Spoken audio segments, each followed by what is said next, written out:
우리 손뼉 치면서 우리를 죄에서 구하시려 찬양하겠습니다. 우리를 죄에서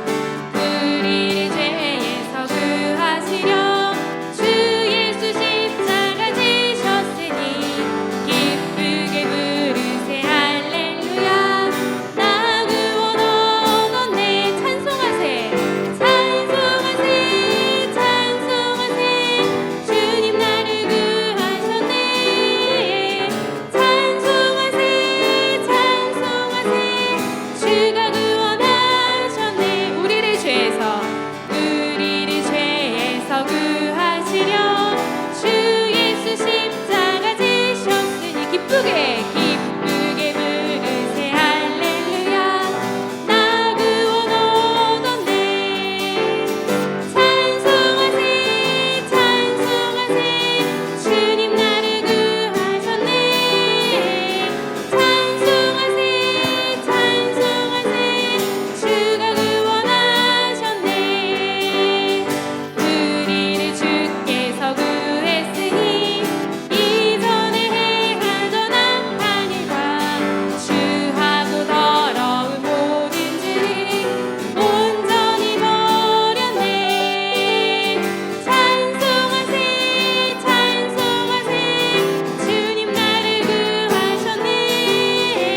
함께 기도하겠습니다. 하나님께서 우리를 이 땅 가운데 살아가는 동안에 주님이 우리에게 주신 사명들을 기억하며 하나님께서 우리에게 힘 주시고 능력 주시고 또 무엇보다도 예수님의 인격을 닮아서 예수님의 제자로서의 삶을 우리가 죽는 날까지 살아갈 때 하나님께서 우리와 함께하여 주시고 우리에게 능력 주시고 성령의 충만한 은혜를 부어 달라고 또 이 시간 우리 드리는 예배를 위해서 이 예배를 홀로 영광 받아 주시옵소서라고 우리 함께 기도하며 나아가도록 하겠습니다. 기도하시겠습니다. 하나님 감사합니다. 오늘도 하나님 앞에 예배하는 자로 불러주시니 감사합니다. 하나님 우리가 이 세상을 살아가는 동안에 우리 각자에게 주신 사명과 하나님 우리가 살아가는 목적들을 늘 잊지 말고 기억하게 하여 주시옵소서. 우리가 살아가는 하나님 직장과 가정과 하나님 우리 그 곳곳에서 하나님의 그 빛과 소금의 역할들을 잘 감당할 수 있도록 하나님 능력을 더하여 주시고 무엇보다도 하나님 우리가 하나님을 믿는 그 연수가 더해지고 하나님 우리의 나이가 들어갈수록 예수님을 닮아가며 예수님의 인격과 성품을 닮아가는 하나님 귀한 성도들이 다 될 수 있도록 하나님 은혜를 더하여 주시옵소서. 하나님 우리 날마다 연약하여서 쓰러지고 넘어질 때가 많이 있습니다. 육신도 연약하고 하나님 우리가 영적으로도 많이 무너질 때가 많이 있습니다. 하나님의 말씀과 하나님 기도를 늘 가까이하며 하나님의 성품을 닮아가기 위하여서 하나님 날마다 주님께 더 가까이 나아갈 수 있도록 은혜를 더하여 주시옵소서. 하나님 귀한 예배 시간 가운데 하나님 우리에게 꼭 필요한 말씀들을 허락하여 주시고 하나님의 은혜를 간절히 사모하는 귀한 시간 되게 하시며 우리의 모든 예배를 주님께서 주관하여 주시고 홀로 영광 받아 주시옵소서. 하나님 은혜를 더하여 주시옵소서. 모두 자리에서 일어나셔서 임내 찬양하도록 하겠습니다.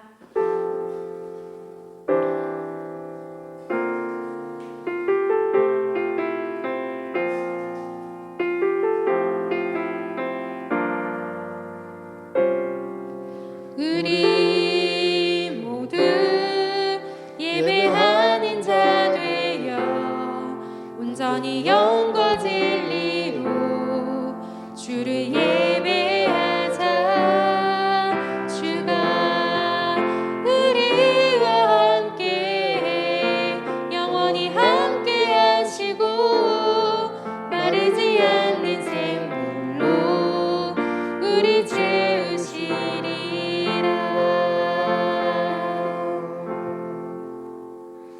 아멘.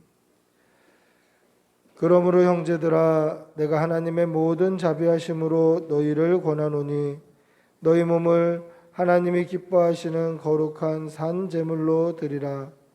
이는 너희가 드릴 영적 예배니라. 아멘. 다 같이 사도신경으로 우리의 신앙을 고백하겠습니다.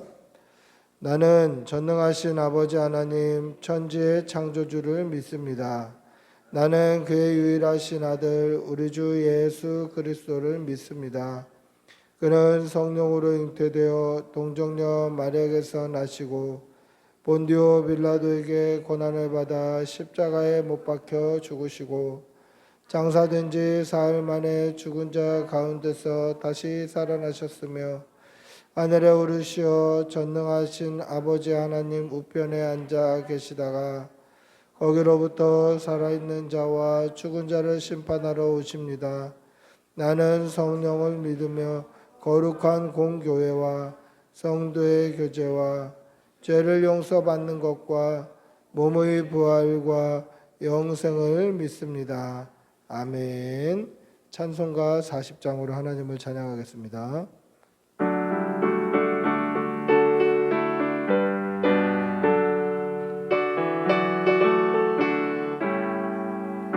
찬송으로 보답할 수 없는 큰 사랑 주님 영광 할렐루야. 형제 자매 모두 함께 모여 찬송해 주님 영광 할렐루야. 하나님의 자녀 크게 찬송 부르며 밝고 거룩한 길로 기쁨으로 나아가 주의 보좌 앞으로 속히 들어가겠네. 주님 영광 할렐루야. 받은 주님 은혜 한량 없도다. 주님 영광 할렐루야. 기쁜 찬송 부르면서 천국 가겠네. 주님 영광 할렐루야. 하나님의 자녀여 크게 찬송 부르며 밝고 거룩한 길로 기쁨으로 나아가 주의 보좌 앞으로 속히 들어가겠네. 주님 영광 할렐루야. 잠시 후에 우리 모두 주를 보겠네. 주님 영광 할렐루야. 영광스런 보좌 위에 거룩하신 주. 주님 영광 할렐루야. 하나님의 자녀여 크게 찬송 부르며 밝고 거룩한 길로 기쁨으로 나아가 주의 보좌 앞으로 속히 들어가겠네. 주님 영광 할렐루야.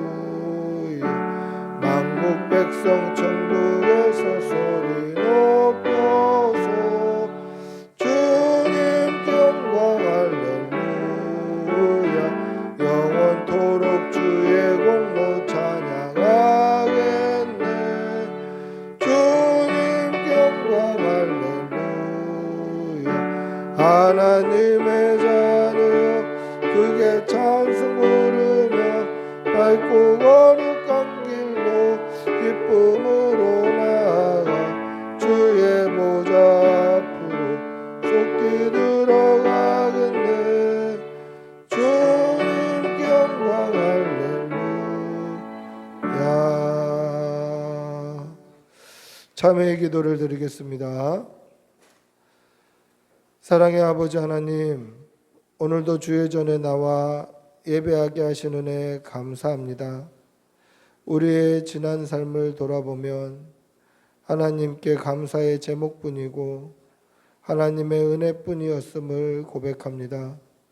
하나님, 우리가 받은 은혜가 크고 많고 감사하여서 하나님 앞에 오늘도 나와 예배합니다. 그러나 우리의 지난 삶을 돌아보면 그 은혜를 깨닫고 감사하기보다는 하나님의 은혜를 깨닫지 못하고 우리에게 없는 것으로 불평하며 원망하며 하나님께서 우리의 기도에 응답하시지 않으신다고 오해하며 살았던 지난 날을 고백합니다. 우리의 죄를 용서하여 주시옵소서. 하나님의 말씀 따라 순종하고 하나님께 예배하는 것이 성도의 당연한 삶임에도 우리가 하나님의 말씀 따라 살지 못하였고 전심으로 하나님 앞에 나오지 못하였던 우리의 죄를 용서하여 주시옵소서.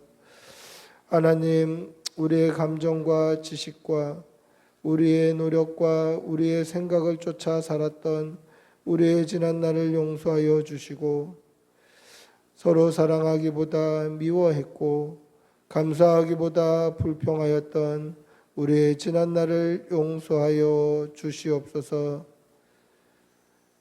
하나님의 백성답게 이 땅에서 구별된 성도의 삶을 살아야 함에도 불구하고 구별되어 살지 못하고 세상과 벗하며 세상 사람들과 똑같은 말과 똑같은 생각과 똑같은 행실로 살았던 우리의 죄를 용서하여 주시옵소서. 지금은 하나님과 나만이 아는 죄를 생각하며 묵묵히 참회의 기도를 계속합니다. 주님, 주님,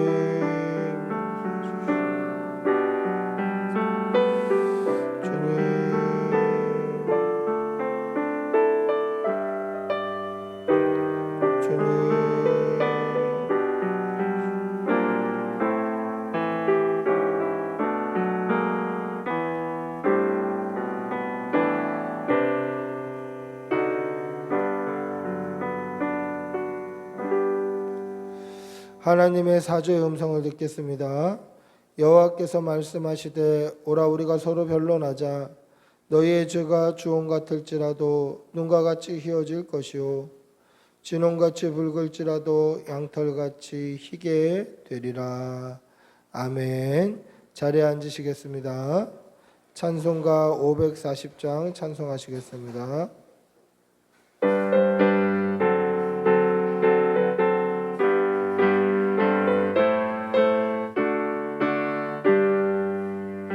주의 음성을 내가 들으니 사랑한단 말을 써 마음으로 주께 가오니 나를 영접하소서. 내가 매일 십자가 앞에 더 가까이 가오니 구세주의 흘린 몸의 피로써 나를 정케 하소서. 주여 넓으신 은혜 베푸사 나를 받아주시고 주의 품은 뜻 주의 뜻같이 되게 하여 주소서. 내가 매일 십자가 앞에 더 가까이 가오니 구세주의 흘린 몸의 피로써 나를 정케 하소서. 주의 보좌로 나아갈 때에 어찌하니 기쁠까. 우리 얼굴을 항상 배우니 매우 친근합니다. 내가 매일 십자가 앞에 더 가까이 가오니 구세주의 흘린 몸의 피로써 나를 정케 하소서. 우리 구주의 넓은 사랑은 증량할 자 없으며 주가 주시는 참된 기쁨도 헤아릴 수 없도다. 내가 매일 십자가 앞에 더 가까이 가오니 구세주의 흘린 몸의 피로써 나를 정케 하소서.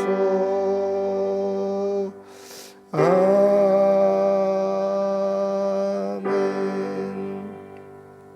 아멘. 우리를 대표해서 우수한 집사님 기도하시겠습니다.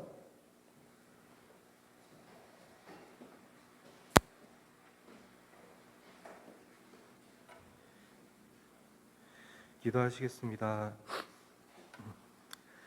전능하신 하나님 아버지, 돌이켜보면 감사의 제목들이 참 많습니다.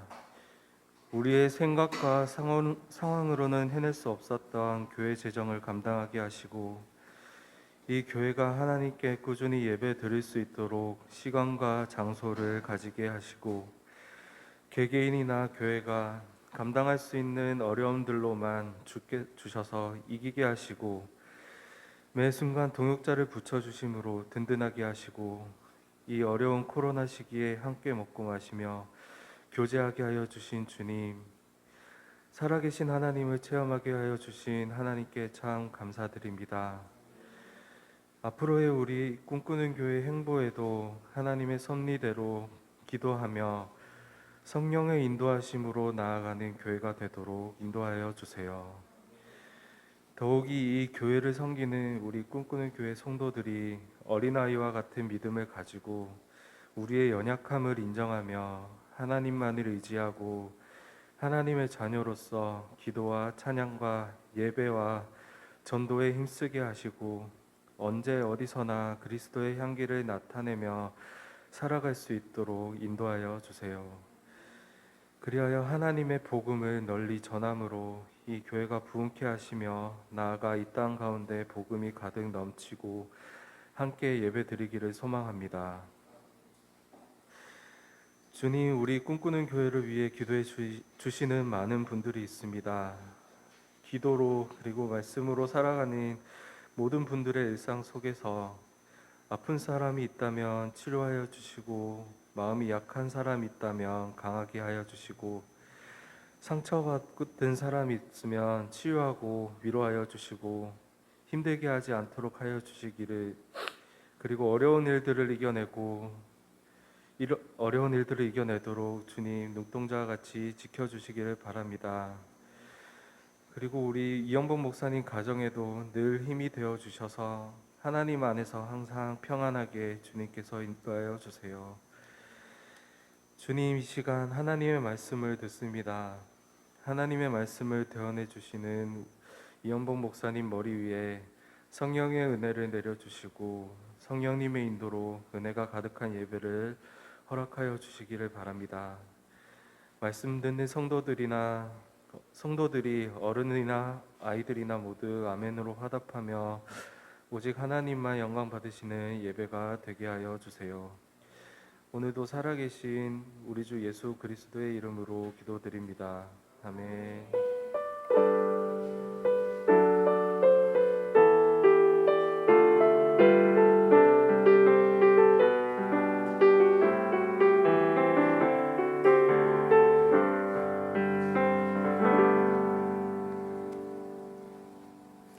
하나님의 말씀 함께 보시겠습니다. 욥기 1장 13절에서 22절까지입니다. 욥기 1장 13절에서 22절. 욥기 1장 13절에서 22절. 좀 오늘 구절이 좀 깁니다. 우리 천천히 한 목소리로 함께 읽겠습니다. 구약성경 761면에 있습니다. 구약성경 761면 욥기 1장 13절에서 22절입니다. 욥기 1장 13절에서 22절. 천천히 한 목소리로 함께 읽겠습니다. 같이 읽습니다. 하루는 욥의 자녀들이 그 맏아들의 집에서 음식을 먹으며 포도주를 마실 때에 사환이 욥에게 와서 이르되 소는 밭을 갈고 나귀는 그 곁에서 풀을 먹는데 스밧 사람이 갑자기 이르러 그것들을 빼앗고 칼로 종들을 죽였나이다. 나만 홀로 피하였으므로 주인께 아뢰러 왔나이다. 그가 아직 말하는 동안에 또 한 사람이 와서 아뢰되 하나님의 불이 하늘에서 떨어져서 양과 종들을 살라버렸나이다. 나만 홀로 피하였으므로 주인께 아뢰러 왔나이다. 그가 아직 말하는 동안에 또 한 사람이 와서 아뢰되 갈대아 사람이 새 무리를 지어 갑자기 낙탈에게 달려들어 그것을 빼앗으며 칼로 종들을 죽였나이다. 나만 홀로 피하였으므로 주인께 아뢰러 왔나이다. 그가 아직 말하는 동안에 또 한 사람이 와서 아뢰되 주인의 자녀들이 그들의 맏아들의 집에서 음식을 먹으며 포도주를 마시는데 거친 들에서 큰 바람이 와서 집 내 모퉁이를 치매 그 청년들 위에 무너짐으로 그들이 죽었나이다. 나만 홀로 피하였으므로 주인께 아뢰러 왔나이다 한지라. 욥이 일어나 겉옷을 찢고 머리털을 밀고 땅에 엎드려 예배하며 이르되 내가 모태에서 알몸으로 나왔사온즉 또한 알몸이 그리로 돌아갈지라. 주신 이도 여호와시오 거두신 이도 여호와시오니 여호와의 이름이 찬송을 받으실지니이다 하고 이 모든 일에 욥이 범죄하지 아니하고 하나님을 향하여 원망하지 아니하니라. 아멘. 할렐루야. 반갑습니다. 우리 옆에 계신 분들하고 한번 인사하시겠습니다. 반갑습니다. 사랑합니다. 1800년대 초반에 미국의 이 경제를 주도했던 해운 회사가 있습니다. 그러니까 배가 들어오면 그 배에 있는 물건으로 이제 유통을 해서 이익을 내는 큰 해운 회사가 있었는데 그 해운 회사의 설립자였던 스티븐 지라드라는 사람이 있습니다. 이 스티븐 지라드는 원래는 뉴욕에 있는 해운 회사의 직원으로 근무하고 있었어요. 근데 자기가 직원으로 보니까 이 직원으로 근무하는 것보다도 이 해운 회사를 하나 차리는 게 더 이익이 많겠다. 그래서 뉴욕에 있는 해운 회사에 있는 그 배를 하나를 굉장히 싼 값에 구입을 합니다. 그래서 이 배를 가지고 필라델피아라는 지역으로 옮겨와서 필라델피아에서 해운 회사를 창립해서 배 한 척으로 해운 회사를 시작을 했어요. 근데 이 시작한 해운 회사의 초창기 때에 그래도 막 열심히 해야 되고 뭐 일거리도 많고 초창기니까 좀 막 으쌰으쌰 해야 되는 그때에 마침 토요일 날 오후에 배가 들어온 겁니다. 그러니까 토요일 날 오후에 배가 들어왔으니까 이 배에 있는 물건을 주일 날 아침부터 내려야 되는 거예요. 그러니까 자기의 해운회사 직원들에게 부탁을 한 겁니다. 미국은 이 주일날 쉬는 것이 굉장히 우리나라보다는 더 엄격하게 지켜지고 있었기 때문에 주일날 일을 시키는 것이 굉장히 큰 이 노동력 착취와 같은 그러한 결과를 나타내기 때문에 아주 사장이지만 직원들에게 부탁하면서 아주 정중하게 그렇게 부탁을 한 거죠. 그때에 한 청년이 얼굴이 사색이 되면서 사장님, 저는 내일이 주일이기 때문에 일할 수 없습니다. 저는 예배 드려야 됩니다. 이렇게 얘기를 하는 겁니다. 그래서 어쩔 수 없이 이 청년 인부를 해고하고 그 자리에 다른 사람을 채워야 되는 거죠. 그래서 청년을 해고를 했습니다. 이 해고가 딱 되자마자 청년이 그렇게 당당하게 얘기를 하는 것입니다. 저는 해고될 줄 알았습니다. 그런데 저는 가난하고 노모를 모셔야 되고 저희 집에 제가 가장이지만 저는 하나님께 예배하는 것을 쉴 수 없습니다. 죄송합니다. 이렇게 당당히 얘기하고 해고되어서 나간 것이죠. 그렇게 해운회사가 잘 되다가 이 해운회사가 한 3개월쯤 지났을 때에 이 필라델피아에 은행이 없었기 때문에 은행을 하나 만들어야 되겠다. 그래서 필라델피아 제1은행을 만들면서 그 은행을 만드는 은행의 초창기 관리자로 자신이 해고했던 이 청년을 관리자로 고용을 한 겁니다. 그래서 이 지라드의 친구가 물어본 거죠. 그 청년은 예전에 네가 해고한 사람 아니냐? 근데 왜 그를 새로 만드는 은행의 관리자로 채용을 한 거냐? 그때 지라드가 이렇게 얘기했습니다. 은행은 형편과 상황에 맞게 유동적이면 안 된다. 자신의 신념을 가지고 형편이 어떻든 상황이 어떻든 변하지 않는 신념을 지키는 자라야 은행의 관리자가 될 수 있다라는 것이죠.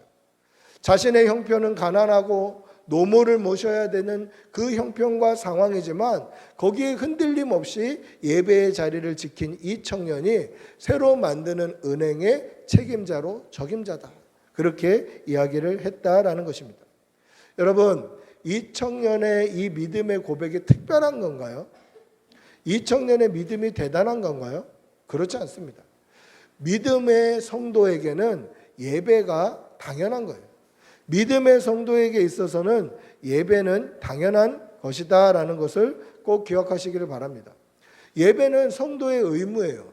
우리가 여기서 오해가 없어야 됩니다. 오늘날은 이렇게 대면 예배 드리는 것만 해도 참 감사하잖아요. 비대면 예배가 뭐 일상이 되었던 때도 있습니다. 그래서 이렇게 예배 자리에 모여서 예배 드리는 것만 예배다, 지금 그 얘기를 하는 것이 아닙니다. 예배가 성도의 의무라는 것은 어떠한 형편이나 어떠한 상황 가운데 있다 할지라도 내 마음 전심을 하나님 앞에 드리는 것, 이것이 성도의 의무다라는 것입니다. 여러분, 어떠한 상황, 어떠한 형편 가운데서도 마음을 하나님께 드리시는 여러분들이 되시기를 바랍니다. 할렐루야. 제가 가르쳤던 제자 중에, 제가 중고등부 때 가르쳤던 제자가 군대에 가서 최전방 DMZ 지역에 들어갔습니다. 근데 이 DMZ 지역은 6개월마다 한 번씩 이게 교대가 되는 거예요. 6개월 동안 DMZ 지역에 들어있고 6개월 동안 민통선에 나와 있고 이렇게 6개월씩 교대가 되는 거예요. 근데 DMZ 지역에 들어가면 그곳에는 그냥 교회 자체가 없어요. 뭐 예배 드릴 수 있는 형편과 상황 이거는 둘째치고 교회가 없는 거예요, 교회가. 그래서 이 친구가 휴가 나왔을 때 저에게 목사님, 교회 가서 예배 드리고 싶은데 교회가 없습니다. 설교 듣고 싶은데 설교가 없습니다. 그런 걸 들을 수 있는 환경이 아닙니다. 그렇게 얘기를 하더라고요. 그래서 그때만 하더라도 제가 설교문을 이렇게 A4 용지 한 장에다가 작은 글씨로 딱 만들어 놨었을 때였는데 제가 만들어 놓은 설교 용지, 설교문을 6개월치를 그 아이에게 뽑아서 줬던 적이 있습니다. 그래서 들어가면 한 주씩 한 주씩 이 설교문 가지고 예배 드려라. 그러고 나서 편지가 왔는데 자기가 예배를 시작하니까 8명 정도 함께 예배 드리고 싶다는 8명 정도의 성도들이 모여서 함께 예배 드렸다. 그리고 그 친구가 지금 목사 안수 받고 외국에 선교사로 나가 있어요. 여러분, 예배는요, 성도의 의무이고 당연히 하나님 앞에 마음을 드리는 것입니다. 저는 그 아이의 그런 고백을 보면서 어떤 생각이 들었냐면, 제가 예배하고 있는 우리 고등부 아이들은 이 예배의 자리에 나와서도 딴 생각하고 마음을 드리지 못하는데, 예배가 없는 지역, 교회가 없는 지역, 그곳에서도 하나님의 말씀 읽고 전심으로 예배하는 그 예배를 하나님께서 받으시겠다라는 생각을 했다라는 것이죠. 여러분, 예배는 성도의 의무입니다. 예배 전에 나올 때마다 어떤 형편과 어떤 상황이든지 하나님께 마음을 드리시는 여러분들이 되시기를 바랍니다. 할렐루야. 믿음의 사람 욥은 하나님의 자랑거리였습니다. 여러분, 하나님께서 피조물을 자랑하신다? 저는 이것을 성경에 그렇게 자주 보지는 못했어요. 언제 그런 적이 있었습니까? 하나님께서 천지를 창조하시고 하나님의 말씀대로 완전히 창조가 되었을 때에 보시기 심히 좋았더라라고 말씀하셨어요. 그 이후에 피조물을 향해서 하나님이 자랑하셨다라는 표현을 본 적이 없다라는 것이죠. 여러분, 욥이 어떤 사람입니까? 1장 1절에 보시면 우리 한번 찾아서 읽어볼까요? 1장 1절, 욥기 1장 1절입니다. 같이 읽어보겠습니다. 시작. 우스 땅에 욥이라 불리는 사람이 있었는데 그 사람은 온전하고 정직하여 하나님을 경외하며 악에서 떠난 자더라. 이게 욥에 대한 하나님의 평가입니다. 여러분, 이런 평가를 받을 수 있는 사람이 있었을까? 욥의 믿음을 4가지로 평가합니다. 첫 번째 뭐라고 되어 있습니까? 온전했다라는 것이죠. 여러분, 온전하다라는 것은 흠이 없다라는 뜻입니다. 우리가 과일을 살 때 과일을 이렇게 보죠. 흠이 있나 없나, 온전한가 아닌가.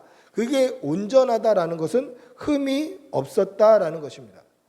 여러분, 사람이 흠이 없을 수 있을까? 가끔은 사람들에게 그렇게 보일 수는 있죠. 양심적인 사람으로, 흠이 없는 사람으로, 착한 사람으로 보일 수는 있습니다. 그런데 우리의 중심을 보시는 하나님께서 그를 온전하다라고 평가할 수 있었을까? 이것은 흠이 없는 하나님께서 피조물에게 온전하다라고 하시는 것은 사실은 불가능한 일이에요. 그런데 욥은 그러한 평가를 받았다라는 것이죠. 하나님이 인정하셨다.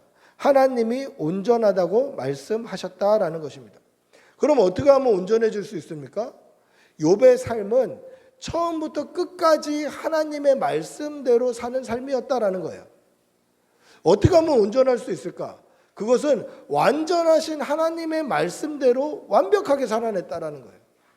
흠이 없이 살 수 있는 방법, 유일한 방법은 하나님의 말씀대로 완벽하게 순종하며 사는 거예요. 온전하신 하나님의 말씀, 완전하신 하나님의 말씀대로 순종하며 사는 것이 온전한 삶이다라는 것이죠.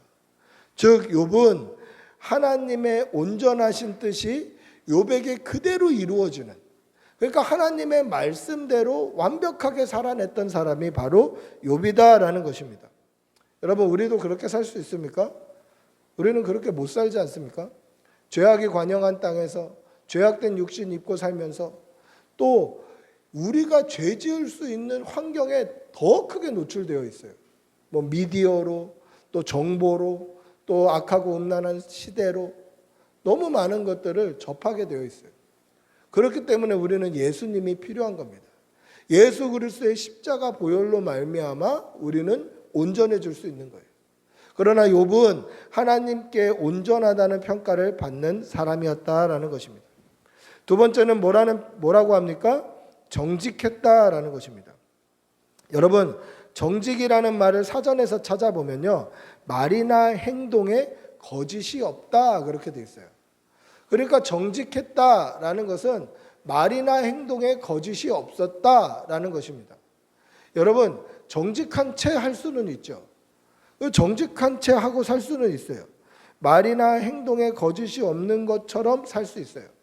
사람은 외모, 겉모습만 보기 때문에 정직한 채 하고 거짓이 없는 채 하면서 살 수 있어요. 사람은 외모를 보기 때문에 사람은 속일 수 있다라는 것이죠. 근데 하나님은 속일 수 없어요.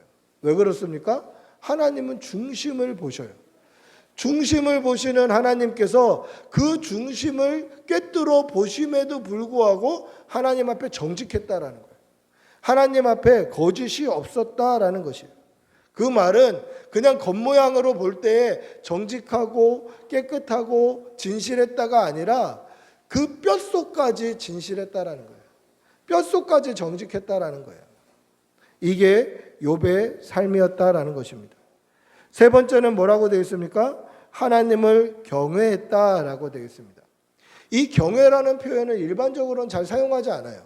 뭐 예전에 뭐 조선시대 때 뭐 대단한 업적을 남긴 임금을 경외한다 뭐 이렇게 할 수 있습니다만은 사전에 찾아보면 이 경외라는 말 밑에 이거는 기독교 용어 하나님을 향하여라고 뭐 이렇게 첨가가 되어 있는 사전들이 많아요.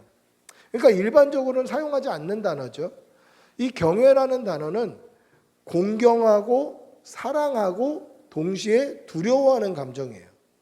그러니까 경외한다라는 것은 아랫사람이 높으신 분을 그냥 존경한다 이 정도의 뜻이 아니라 너무 공경하고 사랑하면서 동시에 두려워하는 거예요.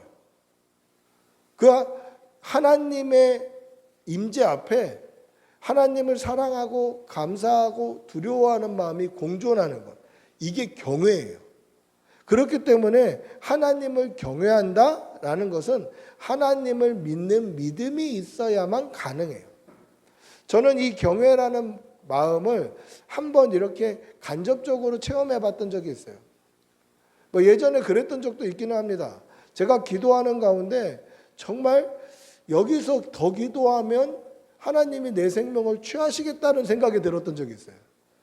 한 3시간, 4시간 시간 가는 줄 모르고 그렇게 기도하는 가운데 여기서 더 기도했다가는 하나님께서 내 생명을 취하시겠다라는 생각과 하나님의 임재가 느껴지면서 손이 덜덜덜덜덜 떨리는 두려움. 그래서 얼른 기도를 마무리 졌던 경험은 있습니다. 근데 이 경외라는 감정, 존경하고 사랑하는 감정을 제가 언제 처음 느껴봤냐면 초등학교 1학년 때 저희 담임 선생님 최영석 선생님을 향해서 이 감정을 처음 느껴봤어요. 초등학교 1학년이니까 뭐 키가 조금 했을 거 아닙니까? 그때 봤던 이 최영석 선생님은 기골이 장대한 어른이셨어요. 그러니까 원체 키도 크셨고 등치도 있으셨던 분이에요. 그러니까 어깨도 떡 벌어지고 어렸을 때 봤을 땐 거인처럼 보였어요. 그런데 머리는 백발에 아주 연세가 있으셨던 선생님이에요. 근데 이 선생님이 우리를 초등학교 1학년 아이들을 쭉 인솔해 가지고 어디까지 데려다 주셨냐면 한 1km 이상 걸어가셔서 이 처음 만나는 횡단보도까지 데려다 주시고 아이들 길 건너는 거 보시고 손 흔들어 주셨어요. 항상 그러셨어요. 그런데 선생님이 딱 앞서 걸으시고 우리가 쭉 뒤따라 걸을 때 선생님의 이 흔들리는 손을 아이들이 서로 잡아보려고 그러는 거예요. 그러니까 손을 잡아보려고 노력하다가 탁 잡으면 손이 딱 닿는 순간 선생님이 이렇게 탁 힘을 줘서 잡아주셔요. 그러면 그 손 잡은 사람과 그 횡단보도까지 걸어가는 거예요. 그러니까 선생님을 좋아하는 마음과 존경하는 마음과 사랑하는 마음과 동시에 내 손을 잡으면 선생님이 잡아주실까? 놓지는 않으실까? 정말 선생님께 손을 내미는 게 민폐는 아닐까? 막 이런 두려움들이 공존하는 거예요. 그래서 선생님은 그냥 걸어가시는데 뒤에 보면 손에다가 손을 넣었다 뺐다 하는 애들이 한 7, 8명이 있는 거예요. 그 마음들이 다 어떻게 보면 경외의 마음의 축소판일 수도 있어요. 선생님을 사랑하고 존경하고 동시에 어렵고 두렵고. 그러니까 이것은 굉장히 복합적인 감정이고 하나님을 믿는 사람만이 얻을 수 있는 그러한 감정이에요. 하나님을 사랑하고 하나님을 존경하고 동시에 하나님이 두렵고 하나님이 어렵고 이러한 감정이 사실은 하나님을 믿는 성도가 아니면 느낄 수 없는 감정이다라는 것이죠. 하나님을 믿지 않으면 하나님을 경외할 수 없어요. 하나님을 믿지 않는 사람들은 하나님의 이름을 망령되이 일컫죠. 하나님의 이름을 농담의 소재로 개그의 소재로도 사용하죠. 왜 그렇습니까? 하나님을 경외하지 않아서 그래요. 하나님을 사랑하고 하나님을 존경하지 않고 하나님을 두려워하지 않기 때문에 그렇게 되는 거죠. 여러분, 믿음으로 말미암아 하나님을 경외하시는 여러분들이 되시기를 바랍니다. 오늘날 우리가 사는 이 시대는 하나님을 경외하지 않는 시대예요. 시대 자체가 하나님을 경외하지 않는 시대가 아니라 이 땅에 있는 교회도, 이 땅에 있는 성도도, 심지어 주의 종이라는 목사들도 하나님을 경외하지 않는 시대예요. 하나님을 두려워하지 않아요. 그래서 보면 정말 하나님의 살아계심을 믿고 두려워하면 저렇게 행동할 수 있을까?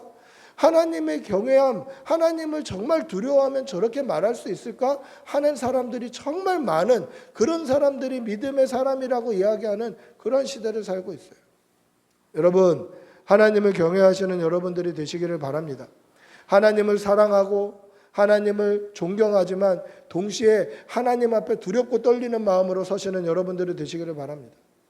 정말 하나님 앞에 두려워하고 하나님의 말씀 앞에 두려워하고 이 말씀에 엇나갔을 때 하나님이 나를 어떻게 보실까? 나를 어떻게 간합하실까에 대한 두려움을 가지시는 그러한 성도들이 되시기를 축복하고 기도합니다. 할렐루야. 마지막 네 번째 어떤 평가를 받았습니까? 악에서 떠났다라는 평가를 받았습니다. 여러분, 여기서 오해가 없어야 될 것이 욥이 악에서 떠났다라는 말이 욥은 죄인이 아니다라는 뜻이 아닌 거예요. 욥도 죄인이죠. 그러나 악에서 떠났다라는 것은 그 마음을 죄짓는 자리에 두지 않았다라는 뜻이에요. 여러분, 이 미필적 고의라는 말이 있습니다. 어려운 말이죠. 미필적 고의가 뭐냐면 쉽게 말하면 그거예요. 고양이가 생선을 물어갈 거를 알면서 제가 생선을 고양이 다니는 길에다 말리면 그거는 고양이 책임 반, 내 책임 반이다라는 거예요. 그러니까 악에서 떠났다라는 것은 거기에 있으면 내가 죄 지을 걸 뻔히 알아요. 만약에 그 사람과 만나면 내가 말이나 생각이나 행동으로 죄 지을 걸 뻔히 알아요. 그러면 그 자리에서 일어나야 된다는 거죠. 이게 악에서 떠나는 거예요. 그러니까 누구를 만나든지 무엇을 하든지 어떠한 환경 가운데 있든지 죄 지을 만한 요소를 제거하는 거예요. 저거 계속 보고 있다가는 내가 죄 짓겠는데, 저기에 계속 앉아 있다가는 내가 죄 짓겠는데, 저 사람하고 계속 교제하다가는 내가 죄 짓겠는데? 저 사람과 계속 같이 다니다가는 나도 똑같이 되겠는데? 그런 생각이 든다면 그 자리에서 떠나는 게 악에서 떠나는 거예요. 그러니까 욥은 죄가 없었다는 얘기가 아니에요. 죄를 짓지 않았다라는 말도 아니에요. 그러니까 욥은 어떻게 하면 하나님 앞에 죄가 없을까? 어떻게 하면 하나님 앞에 깨끗할 수 있을까? 어떻게 하면 하나님 앞에 정결할 수 있을까를 고민했던 사람이에요. 그렇기 때문에 악에서 떠났다라는 거죠. 죄를 짓는 자리에서 떠났다라는 거예요. 심지어 자기가 지었는지 안 지었는지 모를 죄까지도 회개했던 사람이에요. 우리가 읽지는 않았습니다만은 1장 4절 5절에 보시면 이런 장면이 묘사가 되어 있어요. 욥은 10명의 자녀를 두고 있어요. 이 10명의 자녀가 참 우애가 좋았던 것 같아요. 애들이 둘만 있어도 싸우고 볶고 지지고 괴롭히고 하는데 욥은 이 10명의 형제 자매들이 굉장히 정말 우애롭게 살았던 것 같아요. 아버지의 믿음을 닮았는지 참 우애하면서 살았던 것 같아요. 그 이유가 뭡니까? 누구든지 한 명이 생일을 맞으면 그 집으로 다 초대를 해요. 그 초대해서 먹고 마시고 즐겨요. 근데 그 생일 잔치가 끝나면 욥은 그들의 죄를 속량하는 번제를 드려요. 그 말이 뭡니까? 속죄의 죄를 드렸다는 거예요. 하나님 앞에 죄를 속량하는 제사를 드린 거예요. 예배했다라는 거예요. 그러면 그들이 마음을 떠나서 하나님을 잃어버리고 흥청망청 놀았기 때문에 속량하는 속죄제를 드린 거예요? 그렇지 않아요. 성경에 되면 뭐라고 되어 있냐면 혹여나 이 파티가 너무 즐거워서 하나님을 잊어버렸을까 봐 속죄제를 드리는 거예요. 파티가 너무 즐거워서 사람들하고 먹고 마시고 교제하는 게 너무 즐거워서 혹시나 내 마음 중심에 하나님을 사랑하고 하나님을 경외하고 하나님이 우선이 돼야 되는데 이 우선순위가 살짝 사람에게 옮겨갔을까 봐, 살짝 먹고 마시는 거에 옮겨갔을까 봐 그 마음을 혹여나 하나님께로 집중하는 것이 어긋났을까 봐 속죄 제사를 드리는 거예요.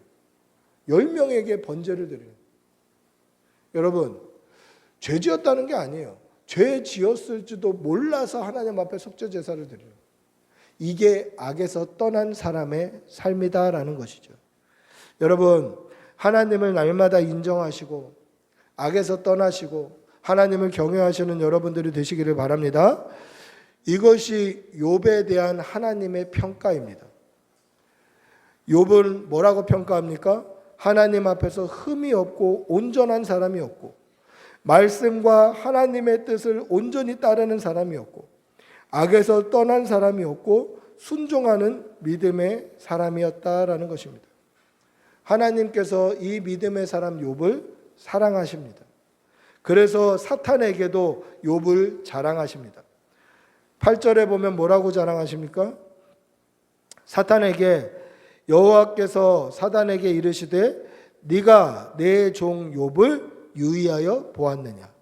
그와 같이 순전하고 정직하여 하나님을 경외하며 악에서 떠난 자가 세상에 없느니라.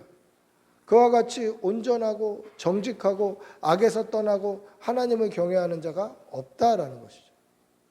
이렇게 사탄에게 욥을 칭찬했습니다. 그때 사탄이 뭐라고 이야기합니까? 우리 9절하고 10절 한번 찾아볼까요? 9절하고 10절. 사탄의 대답이 어떠하죠? 9절 10절 같이 읽어봅니다. 시작. 사탄이 여호와께 대답하여 이르되 욥이 어찌 까닭 없이 하나님을 경외하리이까? 주께서 그와 그의 집과 그의 모든 소유물을 울타리로 두르심 때문이 아니니까? 주께서 그의 손으로 하는 발을 복되게 하사 그의 소유물이 땅에 넘치게 하셨음이니이다.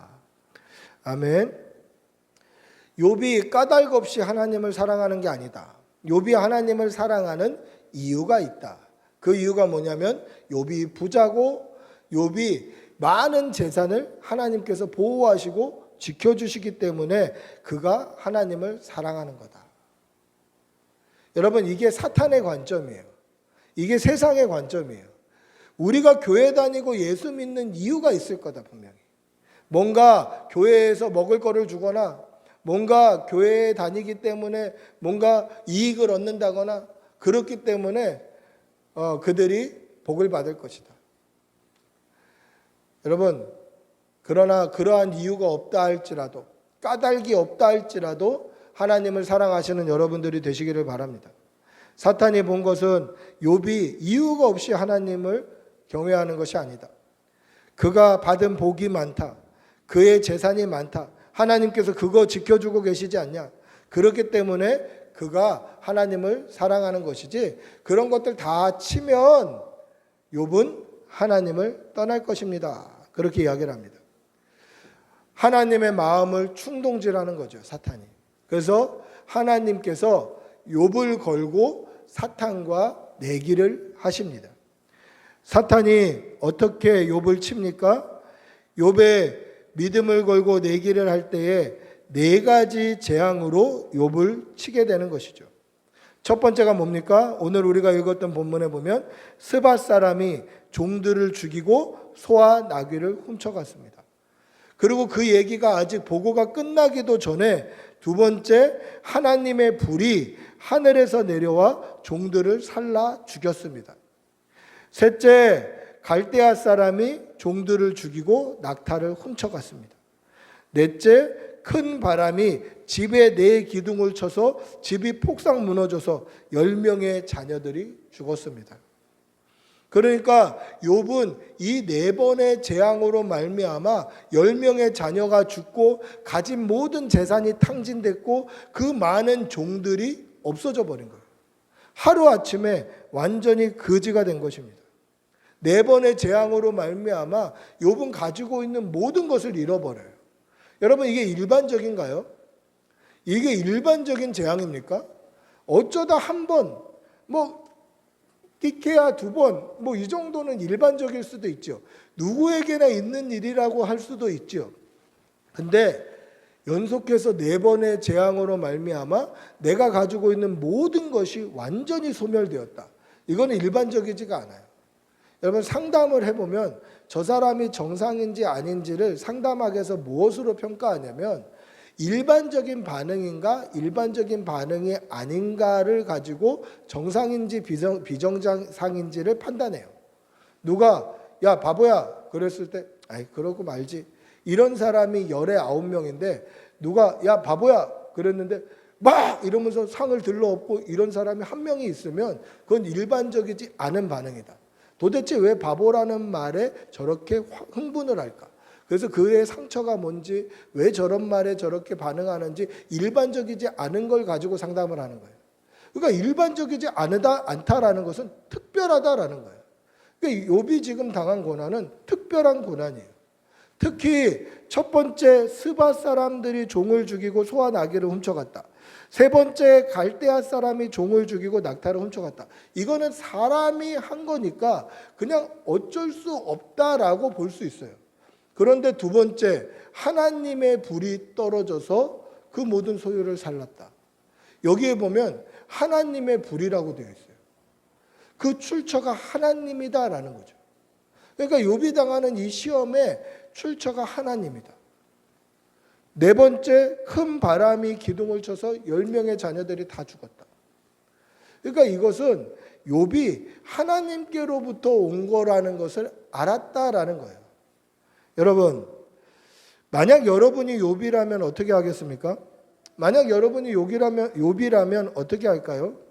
하나님 앞에 온전하게 살려고 노력했어요. 정직하게 살려고 노력했어요. 하나님을 경외했어요. 악에서 떠나서 정말 믿음으로 살려고, 신실하게 살려고 몸부림치며 살았어요. 근데 그렇게 살았는데 결과가 하나님께서 이 재앙으로 내가 가진 모든 소유와 자녀들을 다 소멸시키셨다. 만약에 이러면 여러분들은 어떻게 하시겠습니까? 저는 이렇게까지 소멸되는 건 아니지만 작은 기도의 제목을 응답하시지 않으셨다고 하나님을 멀리하고 교회를 떠나는 사람들도 수도 없이 많이 봤어요. 내가 그렇게 기도했는데 하나님 응답 안 해주셨다. 내가 그렇게 기도했는데 하나님께서 모른 채 하셨다. 그렇다고 하나님을 떠나는 사람도 수도 없이 많이 봤어요. 하나님을 경외하고 온전하고 정직하고 악에서 떠난 믿음으로 살려고 발버둥치고 노력하며 살았는데 하나님이 허락하시는 재앙 앞에 무릎을 꿇었다라는 것이죠. 만약에 일반 사람들 같으면 하나님을 떠나도, 하나님을 욕해도, 하나님을 외면해도 사실 뭐라고 위로할 말이 없는 지경이에요. 그러나 욥은 어떻게 했습니까? 하나님 앞에 무릎을 꿇고 예배자로 서게 됩니다. 하나님의 주권을 인정하는 믿음으로 말미암아 주신 이도 여호와시니 취하신 이도 여호와시죠. 그러면 나는 여호와의 영광만 노려야지.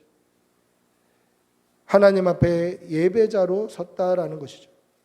오늘 읽었던 본문 한번 20절 같이 읽어보겠습니다. 20절입니다. 같이 읽어봅니다.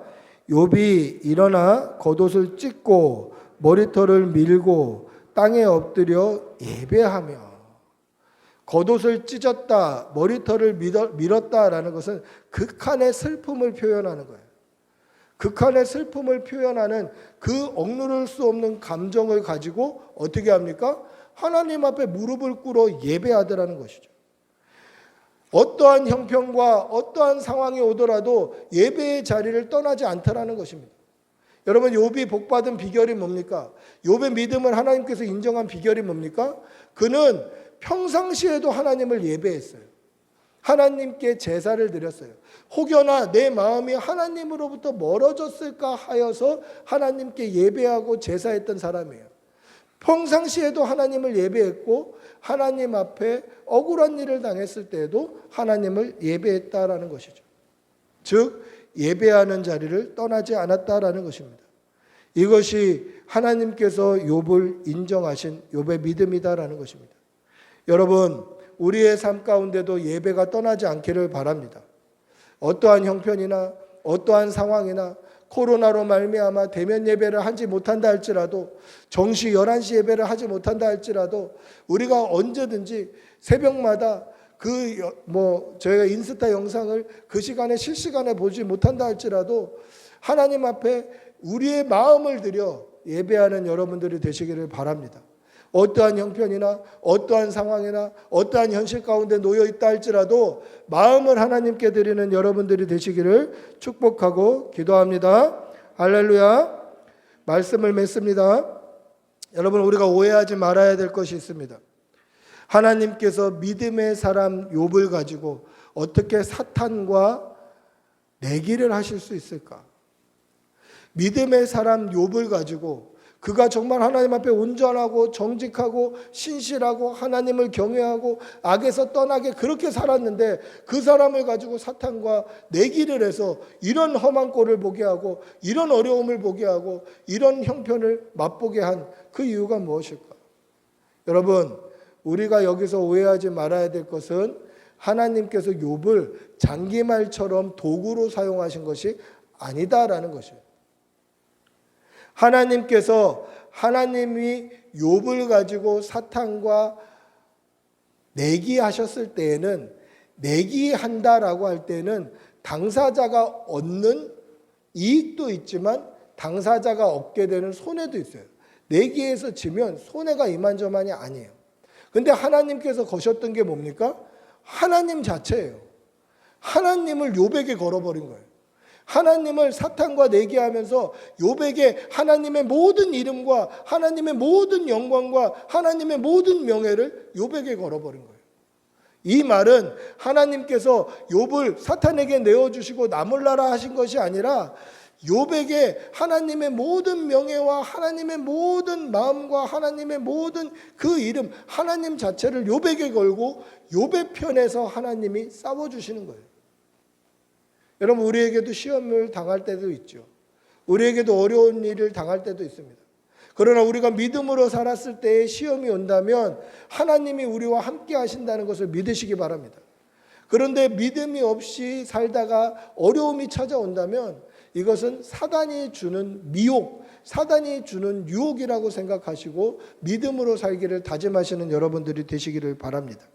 오늘 욥은 독특한 시험을 당했던 사람입니다. 하나님과 사탄의 이중적인 시험을 당했던 사람입니다. 그러나 그때의 욥이 어떻게 살았습니까? 하나님을 예배하는 자리를 떠나지 않았다라는 것입니다. 욥은 하나님께 예배함으로 하나님의 복을 누렸던 사람입니다. 우리 역시 하나님을 예배함으로 하나님의 복을 누리는 그러한 성도들이 되시기를 축복하고 기도합니다. 우리 한번 같이 기도하겠습니다.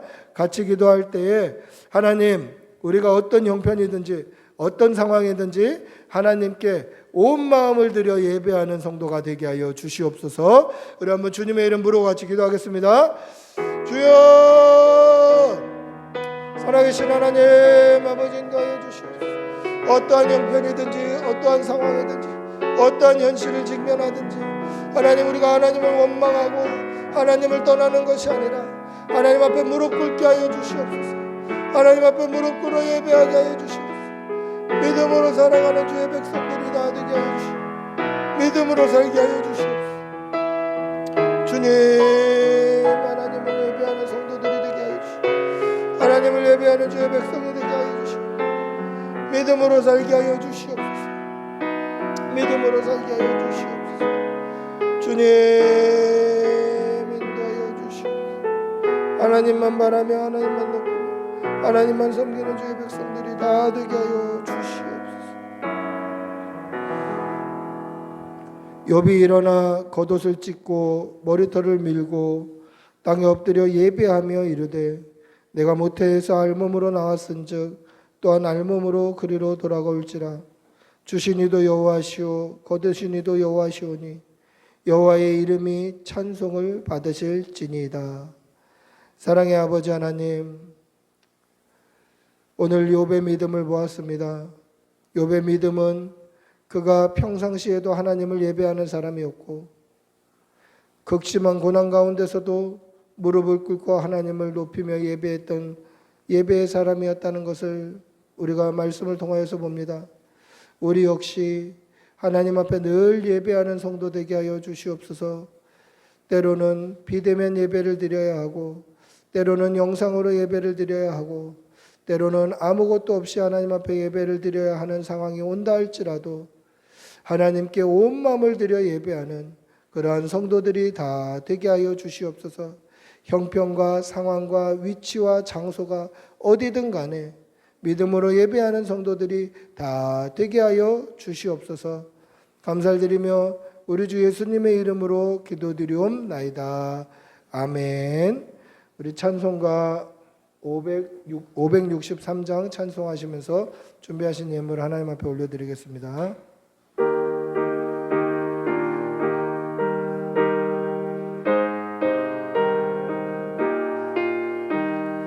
예수 사랑하심을 성경에서 배웠네.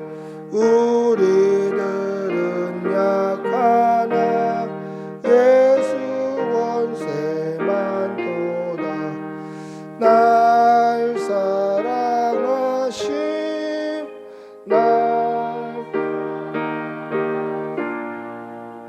날 사랑하신 성경에 쓰였네. 나를 사랑하시고 나의 죄를 다 씻어 하늘 문을 여시고 들어가게 하시네. 날 사랑하심 날 사랑하심에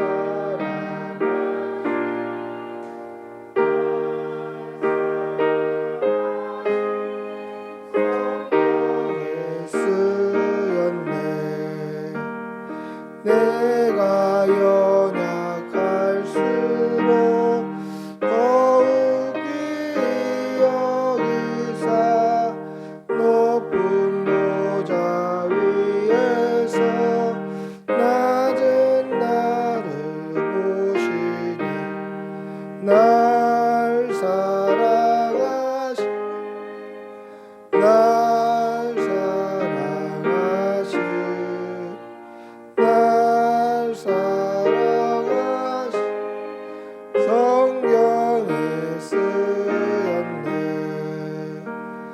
세상 사는 동안에 나와 함께 하시고 세상 떠나가는 날 천국 가게 하소서.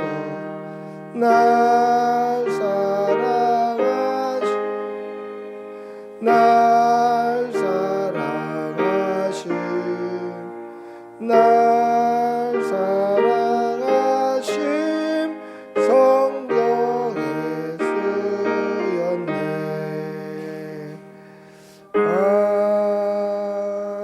아멘. 아멘. 사랑의 아버지 하나님, 오늘도 좋은 날 주셔서 감사합니다. 하나님 앞에 받는 은혜가 너무도 크고 감사의 제목이 많아 하나님 앞에 나올 때 빈손으로 나오지 아니하고 감사의 예물을 올려드립니다. 예물이 쓰여지는 곳에 하나님의 나라가 서게 하여 주시고 드린 손길에 천배의 복으로 갚아 주시옵소서. 특별히 소득의 11조를 구별하여 드리고 또 여러 가지 감사의 제목으로 하나님 앞에 예물 드린 그 심령 위에 하나님께서 넘치는 은혜로 채워 주시옵소서. 사랑하는 교우들의 직장과 일터와 모든 사업장 위에 하나님께서 함께하여 주시어서 일터와 사업장에 복이 있게 하여 주시고 일용할 양식과 물질이 끊이지 아니하도록 늘 복의 복을 더하여 주시옵소서. 감사를 드리며 우리 주 예수님의 이름으로 기도드리옵나이다. 아멘. 광고 말씀드리겠습니다. 광고는 주보를 참조해 주시기 바랍니다. 기도해 주시고 또 마음 써 주셔서 거제도에서 열리는 김해 동부교회 수련회 잘 참석하고 왔습니다. 60명 정도 선생님까지 포함해서 왔었는데 2년 만에 하는 수련회다라고 하더라고요. 그러니까 수련의 감각이 없는 거죠. 그래서 참 아이들이 참 수련회 한 3박 4일 막 4박 5일 했으면 좋겠다 싶은 생각도 들더라고요. 하나님께서 그 가운데서도 은혜를 주셔서 참 행복한 시간이었습니다. 잘 다녀왔습니다. 기도해 주셔서 감사합니다. 우리 다음 주에 이제 수련회 떠나게 됩니다. 코로나 조심하시고 컨디션 조절 잘 하셔서 예배 드리고 바로 이제 출발하도록 하겠습니다. 저희가 예배 드리고 바로 출발하는 걸로 그렇게 하도록 하겠습니다. 그래서 준비를 다 해갖고 오시고 또 편한 복장으로 수련회 준비를 해가지고 오시면 되겠습니다. 자세한 광고는 주보를 참조해 주시기 바랍니다. 우리 모두 일어나셔서 주님 다시 오실 때까지 찬양하시겠습니다.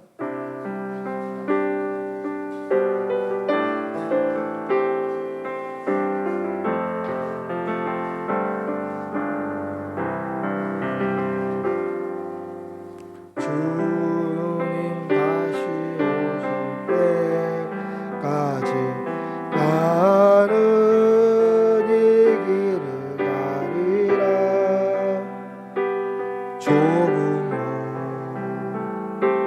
좁은 길 나의 십자가 져 나의 가는 이 길 끝에서 나는 주님을 보리라. 영광의 내 주님 나를 맞아주시고 주님 다시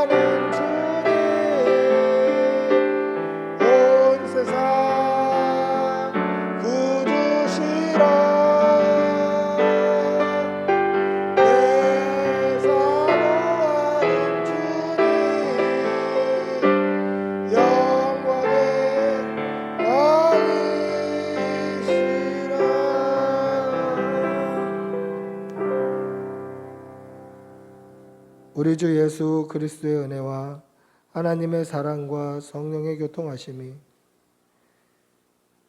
하나님 앞에 날마다 예배자로 서기를 소원하는 여기 모인 모든 주의 백성들과 그 가정과 모든 일터와 그 가족들 위에 지금부터 영원히 함께 있을지어다. 아멘.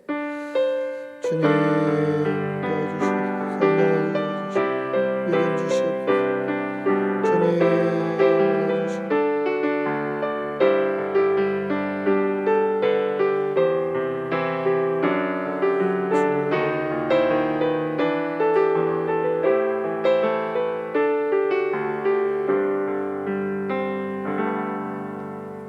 예배를 마쳤습니다.